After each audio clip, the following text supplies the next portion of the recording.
Une symphonie de scies, de perceuses et de visseuses, devenue habituelle dans les jardins britanniques. Car la mode est à la cabane personnalisée et tout le monde met la main à la pâte. Moi, je fais les plans et lui, les gros travaux. À chaque famille, son style de cabane. Dans leur jardin de Gloucester, les Williams, eux, se sont fait un pub pendant que les vrais étaient fermés. Bienvenue au William Shakespeare. J'ai installé mon vieux jeu de fléchettes. Là, on a une cloche. Et on a fait un bar traditionnel qui s'ouvre là, sur le mur. On en est vraiment fiers.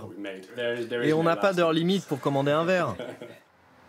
À Chesterfield, dans le centre du pays, Mark Campbell, lui, s'est offert un château au fond du jardin.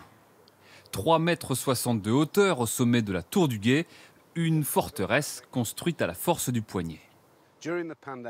Durant la pandémie, j'ai dû rester en quarantaine. Je ne pouvais aller nulle part, je ne pouvais rien faire.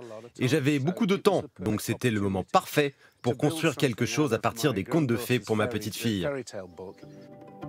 Plus de 500 kilos de bois pour les fondations, l'ossature, les portes, la charpente, les tuiles. Un chantier de 3 mois, tous les matins, pour se retraiter de la finance. Ça, c'était long à faire. Avec les joints en plomb, les rebords, j'avais jamais fait de fenêtre avant. J'en ai la moindre idée, mais ça marche. Bon, elle ne s'ouvre pas, mais pas vraiment besoin.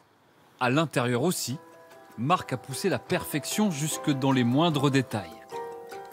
Pas surprenant que sa petite fille y passe désormais des heures entières. Une vraie maison avec une vraie cheminée. Un vrai service à thé à l'anglaise. Santé. Sur conseil de son fils, Mark s'est inscrit au très sérieux concours de la meilleure cabane du Royaume-Uni, mais la concurrence est rude. Il y en a deux en particulier, je pense. Il y a cette église et le deuxième. Un gros concurrent, je pense. Cette cabane en forme de pentagone, construite par ces 3 personnes. 300 candidats ont déposé un dossier pour la meilleure cabane. C'est 2 fois plus que l'an passé. Les confinements successifs ont visiblement suscité des vocations.